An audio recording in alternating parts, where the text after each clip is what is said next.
তোমাকে যেরকম ইচ্ছে হয় মা ডাক শোনার, একবার কি তোমাকে মনে হয় না যে আমাকে দুইটা ভাইরও ইচ্ছে হয় কেউ আমাকে বাপ ডাক দিক? তোমরা সবাই খুব স্বার্থপর হয়ে গেছো। মনে হচ্ছে কত বছর তুমি আমার সাথে কথা কও না। একটু হাত খান দেও না ধরি। থাক, আর হাত ধরা লাগবে না।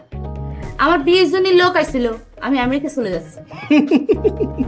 সে আমেরিকায় পাত্রেক তো বড় ভাই তারাই গাং পার করে দিছে, সবই জানি। অবশ্য আমার হাতে পড়লি না তার অবস্থা খারাপ হয়ে যাবে। কিসের জন্য খারাপ হবে? মানুষজন আমাকে বিয়ে করবে সাবেরই পারে। জি না, সাইবার পারবি না। যে এই কথা মুখে আনবি তাকে আমি খুন করে ফেলাবো। ওই লোককে যদি ধরে ফেলতাম তাই করতেন। কি এমন বীর পুরুষ আছে রে, দুনিয়ার মানুষ শুধু খুন করে বেড়াচ্ছে, অথচ সামান্য নিজের বাড়ির মানুষকে রাজি করবে পারে না। আমি তো সিদ্ধান্ত নিয়ে ফেলাইছি, কাউকার রাজি কোনো ঠেকা নাই। তারপরে তুমি কি করবে? পলা যাবে? তুমি রাজি থাকলে তাই করবো। জি না, আমি মোটেই রাজি না। আমি কিসের জন্য পলা যাব? আমার ভাইরা তো তোমার সাথে বিয়ে দেওয়ার জন্য রাজি আছে। যদি না পলাও তাহলে কি আর করা? তোমাকে আমি আর বিয়ের কথা কব না। সারা জীবন আমি বুড়ো হয়ে যাব। তুমি বুড়ি, আমি তোর বুড়ি, এইটুকু রাজি হও। আমাদের কোনো বুড়ো হওয়ার দরকার নেই টাকা। তুমি তোমার বাপ মার কথা রাজি হয়ে বংশ রক্ষা করো। বংশ রক্ষা করার দরকার হলে আমার ভাইরা আছে না, তারা করুক, আমার লাগবে কে? আমি রাগে কথাটা করছি না টেপা। মনে করো যদি সত্যি সত্যি আমার ভাইগের মতোই আমারও। তুমি কি কবে চাচ্ছ আমি বুঝেছি বুড়ি।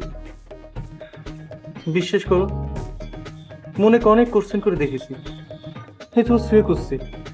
আমার মনের মধ্যে আমার কোনো সন্দেহ নাই। সারা জীবন যদি দুজনেই ভালো থাকা যায় তাতেই আমি খুশি। বুড়ির সাথে বুড়ি,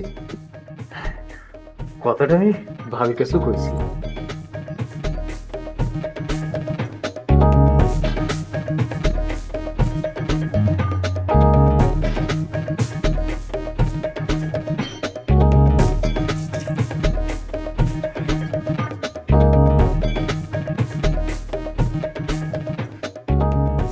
কামরুজ্জামান, তুই এত নিষ্ঠুর হয়ে গেছিস কেন রে ভাই? কে? আমি আবার কি কাম করলাম? তোমার স্বামীর মতো তো কারো মাথায় বাড়ি দিবে চাই নাই। মাথায় বাড়ি দিলে নিষ্ঠুর হয় না? তুই ফুলমতি পাবনায় যাবার দিচ্ছিস না কেন? ও, শেষ পর্যন্ত তোমার কাছেও নালিশ চলে আইছে। এগুলো করে কোনো লাভ হবি না। এসব চিন্তা তুমিও মাথাতে বাদ দাও, তাকেও নিষেধ করো। আচ্ছা যা, গেলাম না পাবনা। তুই তাহলে আমার চিকিৎসাটা কর। কতদিন ধরে করছি ভাই, আমার চিকিৎসাটা কর। আরে আমার একখান যদি ছাওয়াল পাল হয়, সে কি খালি আমাকে মা কয়ে ডাকবি, তোর কাকা কয়ে ডাকবি না? তোমরা খালি নিজে করে চিন্তাটাই করো, তাই না ভাবি? তোমাকে যেরকম ইচ্ছে হয় মা ডাক শোনার, একবার কি তোমাকে মনে হয় না যে আমাকে দুইটা ভাইরও ইচ্ছে হয় কেউ আমাকে বাপ ডাক দিক? তোমরা সবাই খুব স্বার্থপর হয়ে গেছো।